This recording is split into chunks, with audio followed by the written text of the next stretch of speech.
आज या ठिकाणी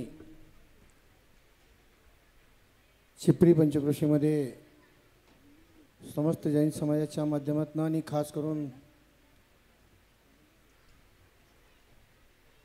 आम्ही ज्यांना देवीत्वाची प्रचिती म्हणून पाहतो ते आदरणीय चंद्रप्रभू सागरजी महाराज यांच्या आशीर्वादाने या ठिकाणी अतिशय उत्साहाच्या वातावरणामध्ये हा सगळा मंगल सोहळा संपन्न व्हायला लागला।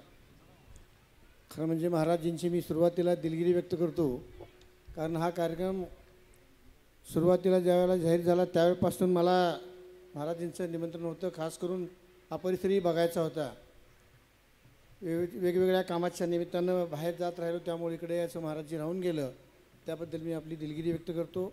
मनापासून या सगळ्या माझ्या जैन बांधवांना आणि या उत्सवामध्ये सहभागी असणाऱ्या सगळ्या दात्या लोकांना मनापासून हार्दिक हार्दिक शुभेच्छा देतो। परमेश्वराकडे प्रार्थना करतो की अशाच पद्धतीचा दानधर्म त्यांच्या माध्यमातून पुन्हा पुन्हा जागृत होऊन या समाजाच्या सेवेमध्ये आपल्या सर्वांचंच योगदान आजपर्यंत झालेलं असंच यानंतरच्या काळामध्ये सुद्धा असावं, अशा पद्धतीची प्रार्थना करतो। पुन्हा एकदा मनापासून तमाम सगळ्या तालुक्याच्या वतीनंच ह्या सगळा सोहळा संपन्न होत असताना त्यांना या सोहळ्यामध्ये भाग घेता आला त्याबद्दल सर्वांना धन्यवाद देऊन थांबतो। जय हिंद, जय महाराष्ट्र, धन्यवाद, जय जिनेंद्र।